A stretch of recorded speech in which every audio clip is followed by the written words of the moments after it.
Varicose veins తో బాధపడుతున్నారా? భారతదేశంలోనే బెస్ట్ ట్రీట్మెంట్ అందించే ఏకైక హాస్పిటల్ ఏవిస్.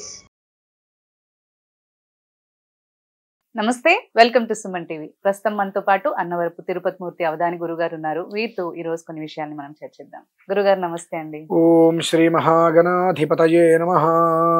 గురుగారు, చాలా మంది మనం గుడికి వెళ్తుంటాం, కొబ్బరికాయ కొడతాం కదా, అక్కడ చాలా మంది ఆగి మరీ తీసుకొని వస్తూ ఉంటారు. అంటే మేము టెంకాయ ఇచ్చామని సగం తీసుకొని వస్తూ ఉంటారు.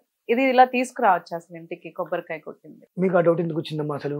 అంటే కొంతమంది గుళ్ళల్లో అంటుంటారు, ఏది ఎక్స్పెక్ట్ చేయకూడదు గుడికి వెళ్ళినప్పుడు, మళ్ళీ ఇవ్వమని, అలా అలా మనం వెళ్ళి మన సమస్యల్ని వదిలేసి మనం దర్శించుకొని రావాలి అని అంటుంటారు. వాస్తవమే, కానీ భగవంతుడి యొక్క అనుగ్రహం అంటే ప్రసాదమే. ప్రసాద రూపంలోనే ఆయన అనుగ్రహం వస్తుంది దేవాలయంలో. అందుకని ఏంటంటే ఇక్కడ అడగకూడదు అంటానికి మూలం ఏంటంటే అమ్మా, నేను చూస్తూ ఉంటా, కొబ్బరికాయ ఇస్తారు, కొబ్బరికాయ కొట్టి నైవేద్యం పెట్టిన తర్వాత చేతికి అందినటువంటి తీసుకొచ్చి వాళ్ళ చేతిలో పెడితే, పంతులు గారు మేము ఇచ్చిన కొబ్బరికాయ ఇది కాదండి అదండి అంటే ఎలా ఉందంటే మనస్తత్వం. ఇంత పెద్ద కొబ్బరికాయ ఇచ్చారనుకోండి, కొట్టి నైవేద్యం పెట్టిన తర్వాత అక్కడ చేతికి చిన్నది ఏదో కొబ్బరి ప్రసాదంగా ఇస్తే, పంతులు గారు మేము ఇచ్చింది ఇది కాదండి అదండి అంటారు. అదే వాళ్ళు చిన్న కొబ్బరికాయ ఇస్తారు, అది కొట్టిన పెద్ద కొబ్బరి చెప్పి చేతికి వస్తే తీసుకొని వెళ్ళిపోతారు. ఏంటంటే ఏదైనా నీ మనస్తత్వం ఒకే రకంగా ఉంచుకోవాలి. గుడి దగ్గర నీకు కావాల్సింది ప్రసాదం. అంత పెద్ద కొబ్బరి చెప్పి వస్తే ఇంటికి 100 మందికి పెట్టవుగా, చిన్న కొబ్బరి చెప్పి వస్తే నువ్వు ఒక్కదానివి తినవుగా. ఏదైనా 2 ముగ్గురికి 4 పంచుకుని తింటారు. నువ్వు సమర్పణ చేసేసావు భగవంతుడికి. పూర్ణ ఫలం అంటారు కొబ్బరికాయ అంటే, పూర్ణ ఫలం. ఆ పూర్ణ ఫలాన్ని భగవంతుడికి నువ్వు సమర్పించేసేసావు. ఆయన దగ్గర నీకు అనుగ్రహంగా ప్రసాదం వచ్చింది. అది ఏది వస్తే నీకెందుకు? పండే రావచ్చు, ఫలమే రావచ్చు, పెద్దది రావచ్చు, చిన్నది రావచ్చు, ఏదైనా రావచ్చు కాక ఆయన దగ్గర నుంచి నీకు ప్రసాదం వచ్చింది. నీకు వచ్చినటువంటి దాన్ని ప్రసాదంగా నువ్వు భావించాలి తప్పితే ఇది నేను ఇవ్వలేదు అది నేను ఇచ్చాను అనేటువంటి పదం ఎప్పుడైతే వస్తుందో, నువ్వు ఏ కారణం చేత కొబ్బరికాయ ఇచ్చావో ఆ కారణం నీ దగ్గరే ఉంటుంది. ఇంకా ఇది తీరాలి అని మొక్కున్నది ఇంకా అంతే ఉంటుంది, కారణం మన దగ్గరే ఉంటుంది. కొబ్బరికాయ మాత్రం భగవంతుడి దగ్గరికి వెళ్తుంది, అంతే. ఉపయోగం లేదు. అంటే మన కోరికల్ని తెలియచేసేది, మన కోరికల్ని వృద్ధి చేసేటువంటిది, అందులో ఉండేటువంటి ఫలాన్ని మనకి ఇచ్చేటువంటిది కేవలం కొబ్బరికాయ ఒకటే. కొబ్బరికాయ ఒకటే. అందుకనే చాలా మంది మన తాంబూలాలు ఇచ్చేటప్పుడు కొబ్బరికాయ పెట్టిస్తుంటారు, పూర్ణ ఫలము అని చెప్పది. అది మించి ఇంకేది పూర్ణ ఫలం కాదు. మన తెలంగాణలో ఎక్కువ మందికి కొబ్బరికాయలు, అరటిపళ్ళ కన్నా కొబ్బరికాయలు ఎక్కువ పెట్టిస్తూ ఉంటారు. ఎందుకు ఇస్తారు అని అంటే ఆ పూర్ణ ఫలం లాగా ఎప్పుడు నిండుగా ఉండాలి అని. ఆ లోపల కొబ్బరి ఎవరు పెట్టల, దాని లోపల నీరు ప్రకృతి స్వతహాగా స్వతసిద్ధంగా వచ్చినటువంటి పూర్ణ ఫలం. ఆ పూర్ణ ఫలాన్ని భగవంతుడికి మనం కొబ్బరికాయ అనేటువంటిది మనం ఇచ్చాము అని అంటే మనలో ఉన్నటువంటి ఏదైతే సమస్యలు ఉన్నాయో ఆ సమస్యల్ని భగవంతుడికి మనం సమర్పించేశాం. కొబ్బరికాయ కొడతారు, నీళ్ళు స్వామివారి మీద పోస్తారు, నైవేద్యం పెడతారు, నీకు ప్రసాదంగా ఇచ్చేశారు. దాన్ని ఎప్పుడైతే నాది ఇది కాదు నాది అది అనేటువంటి పదాన్ని నువ్వు వాడావో, ఇక నీకు గుడికి వెళ్ళి కొబ్బరికాయ కొట్టుకొని వచ్చి నీకు ఉపయోగం లేదు. ఏదో నీ దగ్గర కొబ్బరికాయ కొన్నావు, గుడిలోకి వెళ్ళి కొట్టావు, ఇంట్లో కొట్టుకుని కొబ్బరి ముక్క తిన్నట్టే ఉంటుంది. అది కూడా ఇంత కూడా ఉపయోగం దానివల్ల లేదు. నీకున్నటువంటివన్నీ నీ దగ్గర మళ్ళీ భద్రంగా ఉండిపోతాయి. కాబట్టి అసలు అటువంటివి తొందరపాటు చర్యలు మానుకోవాలి ముందు. 2, నిజంగా అమ్మా, మనం ఏదైనా ఒక కోరిక కోరుకున్నప్పుడు కొన్నిసార్లు కొబ్బరికాయ కొడుతుంటే వెంటనే సద్య కాలంలో ఉంటే స్పాట్లో అక్కడికక్కడే అది ఏమిటి విషయం చెప్పేస్తుంది. కొబ్బరికాయ కొట్టినప్పుడు పువ్వు వస్తే అవును నువ్వు కోరుకున్న సంకల్పం నెరవేరట్లే. అవును అంటారు, పువ్వు వస్తుంది నెరవేరట్లే. అదే కొట్టినప్పుడు కుళ్ళిపోతుంది కొబ్బరికాయ. ఈ అక్కడ మీరేమైనా కుళ్ళిపోయింది, కుళ్ళంతా పోయింది. మనం గమనించుకోవాల్సింది. కొబ్బరికాయ కూలిపోయిందని అమ్మ ఇక తల పెట్టేసుకుంటారు, మొహం మాడిపోతుంది, వెంటనే కొబ్బరికాయ పోయింది, ఏదో ప్రాబ్లం వచ్చేస్తుందని ఫీల్ అయిపోతూ ఉంటారు. పోయింది అంటే అది మత పోయినట్టే కదా. నువ్వేమనుకున్నావు లోపల, నాకు ఈ కష్టాలను ఈ సమస్యలని పోవాలని చెప్పి మొక్కుకున్నావు. కొబ్బరికాయ కుళ్ళిపోయింది అంటే ఆ లోపల ఉన్నటువంటి ఆ కుళ్ళు కుతంత్రం దోషాలన్నీ పోయినాయి కదా బయటికి. ఆ చిన్న విషయాన్ని లాజిక్ నువ్వు ఎందుకు అర్థం చేసుకోలేకపోతున్నావు అంటే, మన మైండ్ సెట్ ఎలా ఉంటుందంటే, కొబ్బరికాయ పువ్వు వస్తే నాకు మంచి జరుగుతుంది, కొబ్బరికాయ పోతే నాకు ఏదో చెడు ఒక జరుగుతుంది. జరుగుతుంది. మన మైండ్ సినిమాల్లో కూడా అలానే చూపిస్తూ ఉంటారు. అవును. కొబ్బరికాయ పొంగ ఏదో ప్రమాదం జరుగుతుంది. అవును. కొబ్బరికాయ కొట్టారు అంటే నీ జీవితం అనేటువంటిది ఎలా వెళ్ళబోతుంది అనేటువంటి విషయం నీకు తెలిపేది ప్రధానంగా ప్రకృతి ఫలం, పూర్ణ ఫలం కొబ్బరికాయ. అది కొట్టినప్పుడు నార్మల్ గానే ఉంది, చక్కగా మజ్జిగ పగిలింది అటు ఇటు, బ్యాలెన్స్డ్ గా నీ జీవితం ఉంటుంది. కొన్నిసార్లు పైన విరిగిపోతుంది. విరిగినప్పుడు నీకు ఏదో సమస్య రాబోతుంది, జాగ్రత్త పడు. ఒక కొబ్బరికాయ నీ జీవితానికి మూలం అమ్మా. ఏ పని చేసినా కొబ్బరికాయ ఎందుకు కొట్టమంటారంటే అది కొట్టే విధానం, అది పగిలే విధానాన్ని అనుసరించి జీవితం ఎలా ఉంటుందో చెప్పేస్తుంది మీకు. ఏ స్థితి రాబోతుంది అన్న, సమస్య రాబోతుందా, ప్రమాదం రాబోతుంది అని చెప్పి కొట్టినప్పుడు ఒకసారి ముక్కలు ముక్కలుగా పైన ఇంత ముక్క ఊడిపోతుంది, ఓన్లీ పైన ముక్క ఎరిగిపోతుంది. మనకు అంటే నీకు బ్యాక్ బోన్ గా ఎవరైతే ఉన్నారో ఆ మనిషి అంటే తండ్రి కావచ్చు, ఎవరైనా సరే, మనకు సపోర్ట్ గా ఉండేటువంటి వ్యక్తి నుంచి నీకు ఇబ్బందులు రాబోతున్నాయి అంటే ఆ వ్యక్తి నీకు దూరం అవ్వబోతున్నాడు అని అర్థం. ఆ వ్యక్తి లేకపోతే మనకి ఇబ్బంది లేక, ఇంకా మనల్ని కాపాడే వ్యక్తి మన నుంచి దూరం వెళ్ళిపోయాడంటే మనకు మళ్ళీ ఇబ్బందులే కదా. ఇవి నీకు సంకేతాలు ఇస్తుంటాయి, అవి మనం తెలుసుకోవాలి.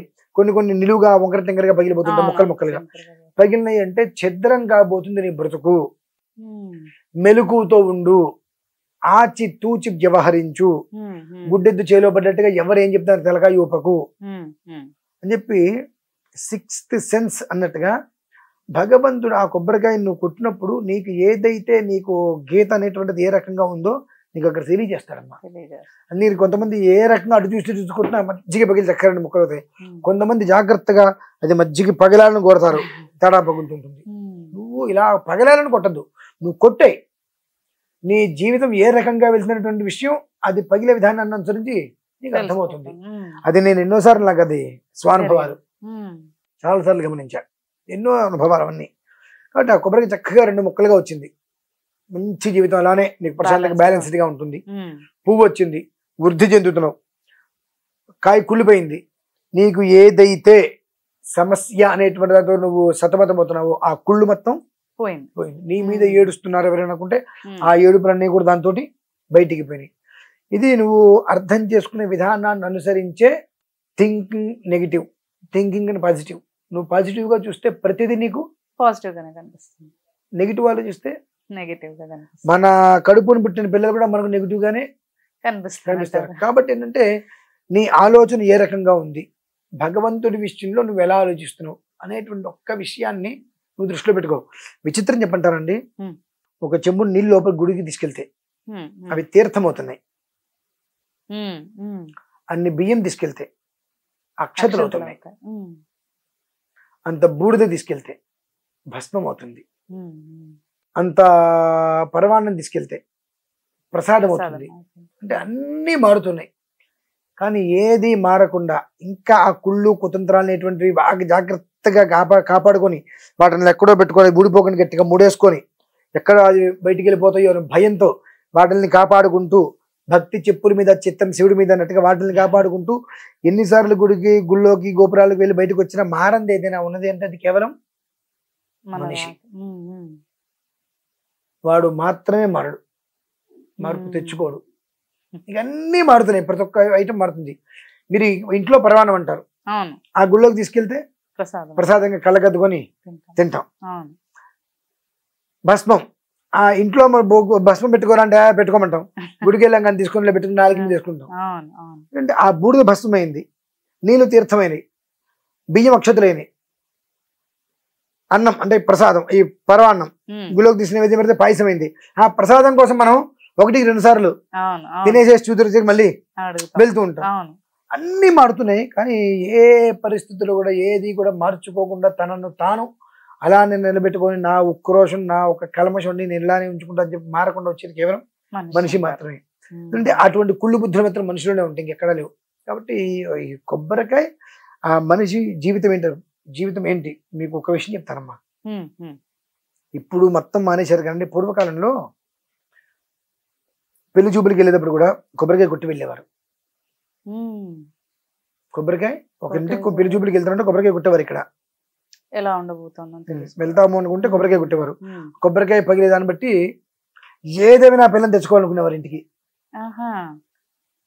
చక్కగా పగిలింది ఏది ఏమైనా అంటే వంకర తింకరగా కాకుండా పైపిచ్చి ఊడిపోవటం కాకుండా కనుక పువ్వు వచ్చినా అది కాయిపోయినా మజ్జిగా పగిలిన చక్కగా ఏది ఏమైనా అమ్మాయిని తెచ్చుకోవాలి. ఆ అమ్మాయిని అనుకున్నాం మనకి ఇంట్లో ఉన్న దరిద్రం మొత్తం పోయింది, ఆ అమ్మాయిని అనుకున్నాం మనకి పంట పండుతుంది, ఆ అమ్మాయిని అనుకున్నాం బ్యాలెన్స్డ్ గా వచ్చింది. ఇట్లా ప్రతిదీ కూడా ఇంటికి ఎవరైనా వస్తున్నారు అని అంటే కొబ్బరికాయ తీసుకురమనేవారు. వారు ఇంట్లో కాసేపు కూర్చుని వెళ్లే ముందు కొబ్బరికాయ కొడితే అది పగిలేదాన్ని బట్టి వచ్చిన వాళ్ళ జీవితం ఎలా ఉండేది. ఆ ఒక కొబ్బరికాయ మనిషి జీవితాన్ని నిర్ణయించగలుగుతుందమ్మా, అంత గొప్పది అది. మనం ఏంటి ఏముంది కొబ్బరికాయ, వీళ్ళు కొబ్బరికాయ తీసుకెళ్తే చిన్న మొక్క ప్రసాదం పెడతారులే, మన ఆలోచనలు అవన్నీ కేవలం కూడా ఇది కాదు అది ఇవ్వండి అని చెప్పి నాకు నేను కొబ్బరికాయ ఇచ్చాను నాకు ప్రసాదం ఇస్తున్నారు వద్దు, మిగిలిన వాళ్ళ పాపాలు నాకు ఇవ్వండి, నేను ఇవ్వండి, నేను అదే ఇచ్చా. ఇంకెందుకు దండగా? కొంతమంది ఏమో కొబ్బరికాయ కొడితే చేసిన పాపాలన్నీ పోతాయి అనే అదిలో కూడా ఉంటాయి. కొబ్బరికాయ కొట్టాము అని అంటేనే పాప ప్రణాశనం. ఇందాక మీకు చెప్పే కదమ్మా, కొబ్బరికాయ మనం దేవుడికి ఎందుకు ఇస్తున్నాము, మన ఒంట్లో ఉన్నటువంటి అపవాదులు దోషాలను కూడా పోవాలి కాబట్టి భగవంతుడికి పూర్ణ ఫలంగా సమర్పించేశాం. నువ్వు సమర్పించిన తర్వాత నువ్వు ఆ ప్రసాదం కోసం ఎదురు చూడద్దు, అసలు ప్రసాదం కోసం నువ్వు ఎదురు చూడకూడదు అంటారు. ఆయన కొట్టాడు నివేదన పెట్టాడు నీకు ప్రసాదం ఇస్తే తీసుకోవాలి, నీకు ఏది ఇస్తే అదే ప్రసాదంగా తీసుకో. పువ్వు ఇచ్చాడు పువ్వు తీసుకుని తనలో పెట్టుకో, పండు ఇచ్చాడు పండు తీసుకుని ప్రసాదంగా ఉన్నట్లు వేసుకో. నీకు ఏదైతే ఇస్తాడో అదే నీ ప్రసాదం. నాది నాకు ఇవ్వలేదు నాది నాకు కావాలి అన్నప్పుడు ఇక నీది అని నువ్వు అనుకున్నప్పుడు నువ్వు వచ్చిందే ఉంది అక్కడ భగవంతుడికి, అంటే నీది నీ దగ్గరే ఉంది. అంటే నువ్వు ఆయన దగ్గరికి వెళ్ళింది లేదు ఇచ్చింది లేదు నీకు పోయింది లేదు, అన్ని నీ దగ్గరే ఉన్నాయి. అది అర్థం చేసుకోవాలి. ఓకే, ధన్యవాదాలండి.